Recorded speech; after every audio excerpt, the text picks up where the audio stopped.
Often in my past, I used to think of myself as very different from everybody, and I felt very kind of honestly isolated. I felt very disconnected from social groups around me as I kind of, grew up and I went through puberty and such. I can assume that there's a lot of you out there that can absolutely relate with that. And especially as we get into our adulthood, there just seems to be a lot of people who have this problem of not being able to connect with others and to form relationships, be that friendship or romantic. And I get that because I've been there and I completely understand what it's like. And I know what it's like, but I'm just gonna, if there's any way I could really just boil down everything I'm about to say into like something simple, it's really just, it all comes down to your energy, as with everything. That's what this whole channel is about. It's your energy. And primarily energy, secondarily action. But both are extremely important and necessary. But the thing is it's energy, and people really, really don't understand that. So it's like, firstly, like, where do you stand on the topic of people in general? Where do you stand on the topic of the people in your immediate life, like the people you work with, the people you live with, the people you are around constantly? And what is your stance on your current relationships? Be that friendships or family or otherwise, obligated or not. Because just straight up, if, on any of those fronts, on any of those, situations, those types of relationships, if you're feeling a bit of disdain or condemnation or judgment, well, how do you expect to have a good relationship with a healthy person and a healthy relationship and all the little bells and whistles and such if you're putting out the vibe of I'm always judging? Because you're either a happy person with healthy relationships or you're a judgmental person with people you don't like in your life. There's either one or the other. And my whole crux here, the fulcrum of everything I ever talk about here really often, is that forget about the circumstances, forget about the external world, forget about all this physical evidence you have for how right you are on how that person is BS and they're so annoying and oh, look at all this crap they do. Who cares about that? It's not about that. It isn't. Because all of that is a reflection of you. Okay? That's literally the purpose of relationships, is to reflect back to you. And as with all reflections, this does nothing more other than to aid you in finding more about who you are. So that being said, what I'm really saying here is when you change your energy, when you change your frequency, you change the way you behave and everything about you from negative to positive, you actually shift timelines, you shift realities, and it's so seamless that you don't even know it. That's what time is you shifting through realities like frames on a film reel. So you shift to a reality where you find matches of people that are more matched to who you are now. So like, for example, now you might be a little judgmental of the people in your life. You might be like, oh, these people I work with, they're all this and they're all that and they're complaining and they're negative and blah, blah, blah, whatever. Well, if you're complaining about them complaining, there is a big reflection of, oh, you're judging yourself, right? So if that's what you're putting out, that's what you're gonna get back, is more people like that. Because reality is a mirror. It's a reflection. It's an illusion. And it's a reflection of what you got going on. So it's not always a one-to-one reflection, mind you. So I'm not saying like, oh, if you see someone who's doing ABC, that doesn't mean that's you or something. But there are reflections. So really, it's all about understanding that, like, take like the Luke Skywalker approach and just see the good in people no matter what. Because honestly, like, if I were to take you in your worst moment and judge you for that, would you like that? I don't think so. You could sit there and make arguments all the livelong day of, I wasn't this, and I had this going on, and this happened to me, and give me a break here because of this. And it's like, well, yeah, yes, apply that to them too. Because I can guarantee you, if you went through every single situation they went through in their whole life up until now, there's a high probability you'd be doing the same thing that they're doing. Because the only reason people are always, doing stupid things really is because of traumas in their life.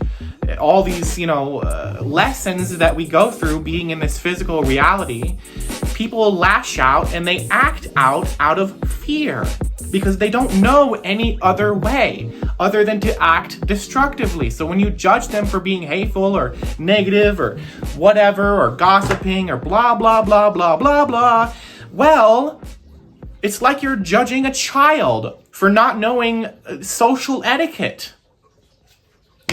You just kind of don't do that because they didn't have the opportunity yet to learn social etiquette. So it's just like empathy is where it's what's needed here. Not condoning. It's not condoning actions. It's empathy. It's like, okay, I understand why this person lashed out. Like you can see someone, like, for example, there's like videos of people reacting online in very negative ways. And like I said, it's not condoning because, if people are like acting out and like, I don't know, they're treating service workers bad or public random people in a bad way, they're being aggressive physically or verbally. Yes, that's not okay. Absolutely. That's, that should be condemned. That should be frowned upon.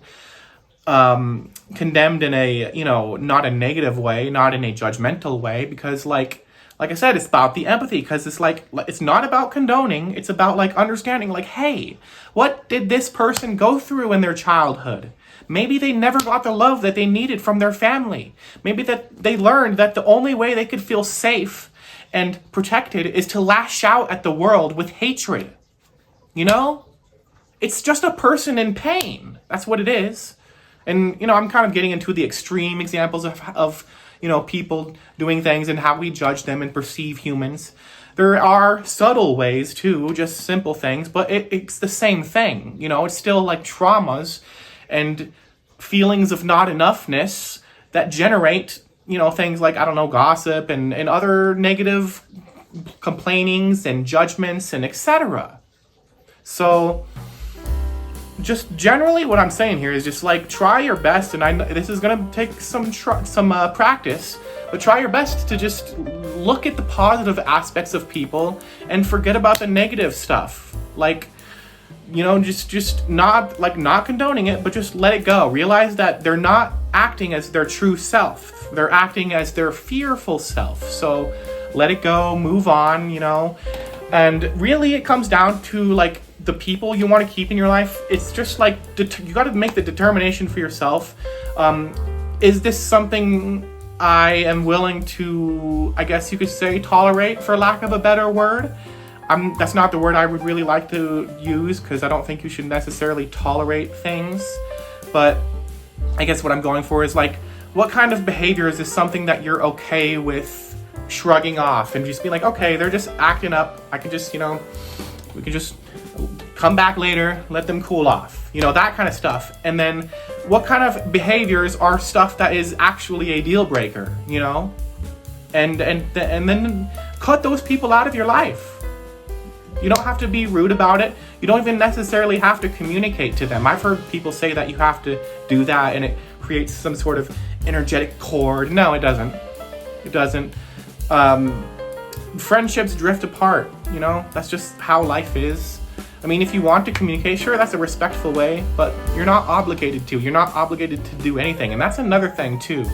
All this, oh, you have to be like this? Because like, I see people on the internet and they're like, oh, they're talking about like bad friendship behavior or something. And it's like, yeah, bad friendship behavior is not okay. But when you judge it, it's kind of like it's like this paradox of you're just kind of doing the same thing as them. Because like, I'm struggling to find the words here, but like, what I'm saying here is kind of like, this is a huge point, by the way, for all human relationships, but don't expect people to behave in certain ways, you know? Don't expect it. If you want ultimate peace of mind, inner peace, just let people be, you know? Someone's acting up, whatever. Someone's really great, whatever. Amazing. You know, like, when you expect someone to be a good friend, or you expect someone to adhere to social etiquette, or you expect someone to behave in the ways that you see, that you want them to, so that when you look at them, you feel good, that is needy behavior. That is negative energy.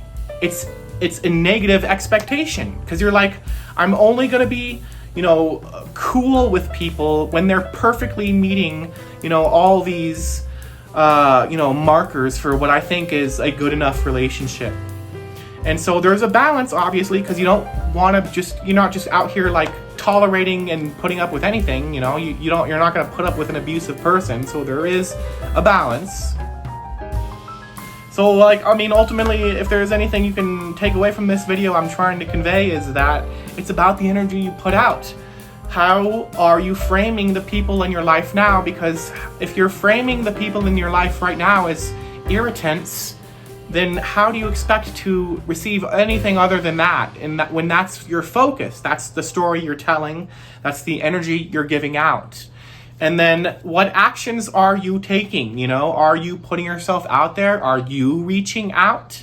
And like, I'm not saying like force yourself to reach out to people that you're not really inspired to reach out to, you know, like, I mean, surely there's a reason why you get along with certain people, so focus on that, right? But like, you know, with actual genuine friendships, you are inspired to be with them. You want to be with them. It's not like, oh, I have to go, you know, talk to them. No, it's I want to. I'm going to. I don't have to think about it. I want to, and I'm doing it now. So those are the kind of relationships to cultivate. And, you know, it does require effort. So it's like, if people aren't putting in the effort, forget about it. Move on. But don't tell the story of that. Don't tell the story of that scenario, because you're like, oh, this person, they didn't put in the effort. Then you're going to get more of it, because that's your story. That's the frequency. That's the station you're on. That's the TV channel you're on. So you just move on and you pivot your focus to the solution, not the problem. The problem created the solution. Now it's time to let go of the problem. And another big thing here I'll leave you with is the entire notion of the title of this video, that it's difficult. The belief that it's hard or difficult, or that genuine relationships are so far and few between, you know, they're so rare. No! You're the one who's creating the scarcity here. You're the one who's creating lack. You know what's funny is you do not create abundance. You don't do that. There's infinite abundance everywhere. The only thing you create is lack. So maybe it's time to stop doing that. And as always, thank you for watching.